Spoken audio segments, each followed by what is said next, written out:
fall so much, I don't know where it comes in my throat. Ms. Kyle School Board and Dr. Waddell, it's an honor to be here, and it's an honor to have such a great board that listens to the community and listens to us. I can tell you going through this process has not been easy, but it has made us all stop and take a breath and figure out what we're really about down to our soul and what we think is right for kids. You can tell by the people behind you that they all have very strong feelings one way or the other. And the first thing I want you to know is whatever we decide as a group and we all decide, we are prepared to make work and do a great job for you, whatever that tough decision is. And we have our plans for what we think is best, but we trust you enough to know you will make the decision of what is best for kids. And we believe in you, and I want you to know that we will do great things with whatever decision you make. Tuesday, we had our principals meeting in Wisconsin. Ms. Kyer and Ms. Fulton were there.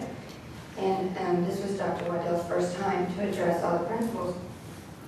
And he really reiterated our core values in Louisville. And one of the things he said that really struck me was good isn't good enough. Doing what's good for our kids. We're doing what's good.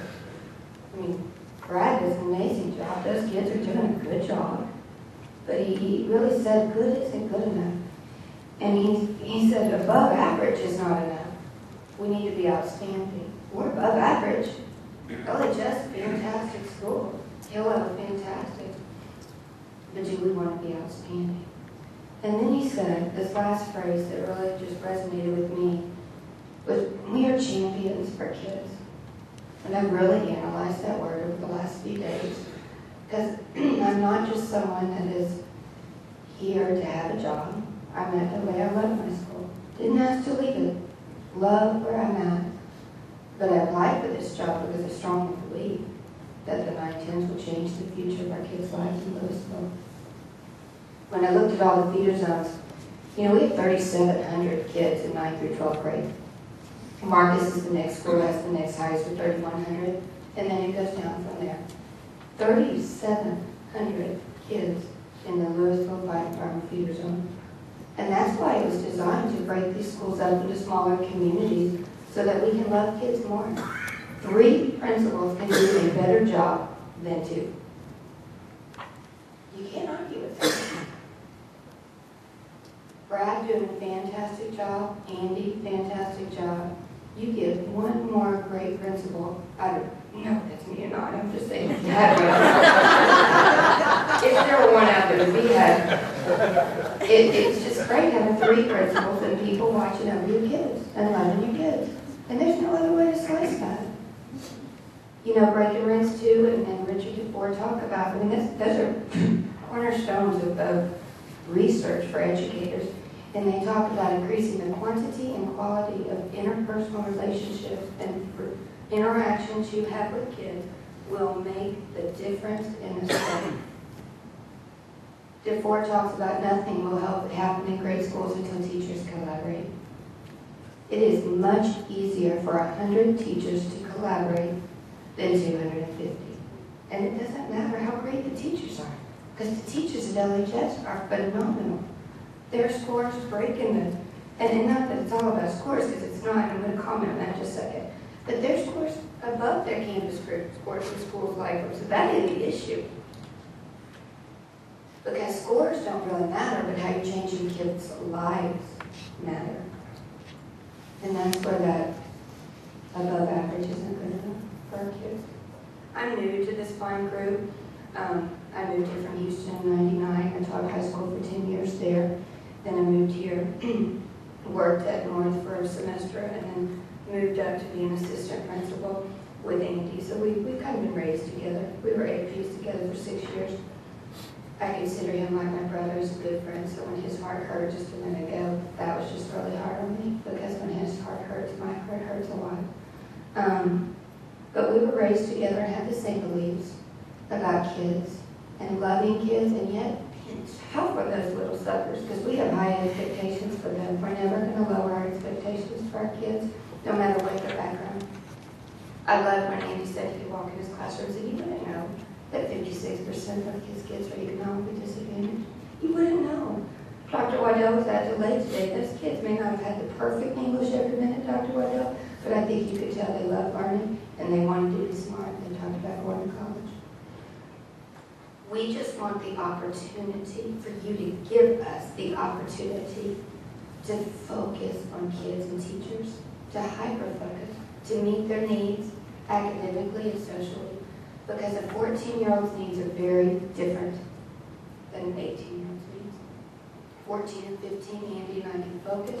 We can do things for them that they need with study skills, bullying, counseling, this plan. We've spent hours on the phone talking to people, going to schools until we put this all on hold for the last month. So we have stopped everything we were doing. And I got the job December 13th, and I bet we spent 200 hours until this last month, and we stopped. But we're working for y'all. We want this to be successful down to our souls for our kids. So we want the chance to focus on them. I want to tell you a story about a kid that we have. I'm going to say her name is Karina, because obviously I would never use a kid's real name. It's funny that Wadey's teaching her now at Kilo, and Wadey used to teach at DeLay. You heard Miss Wadey speak Monday night. She started out in 6th grade, and when Wadey and I looked at the first line in CBA, she had a 23.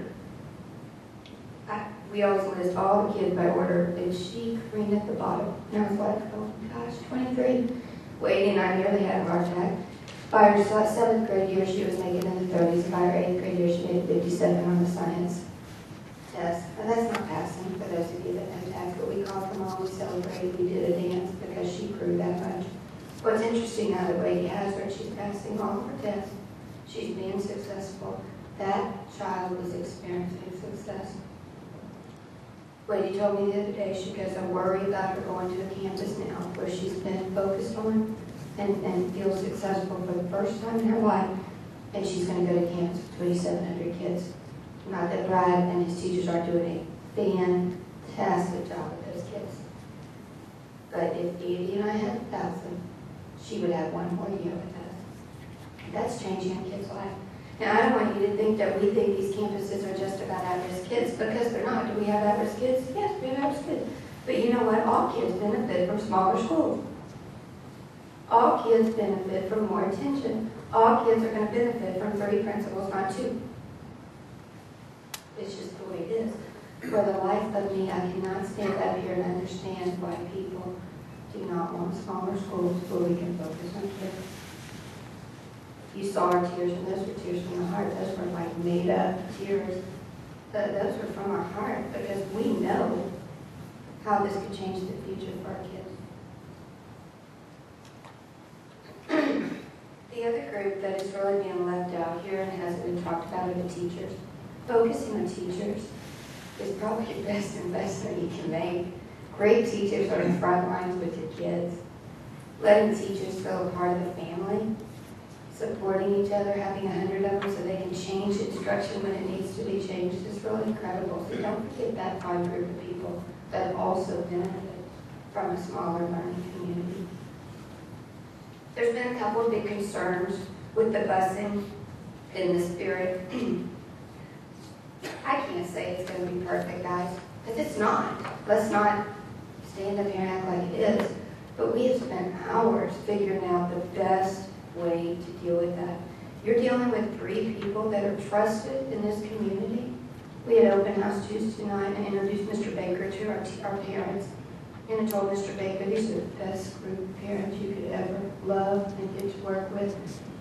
And there were tears that I was leaving, but tears of joy that I would be with their kids in 9th grade to watch over them. You hired us to love and care about kids. And I hope that you trust what we're saying tonight. It is from our heart that we genuinely, these teachers behind you, and these 3 principals that you hired to do this job, believe this is the best for our kids. Period. There's other options. There's other great opportunities, Mr. Perry. We're going to talk about opportunities, and there's great ones.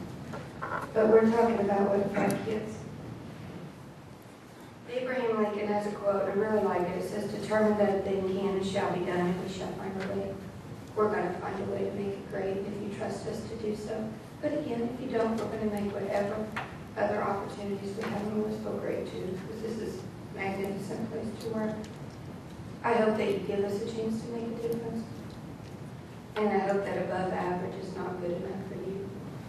I hope that you want to be outstanding, because that's what we want for our kids. We appreciate you so much, for what you do is tough, and you have tough decisions to make.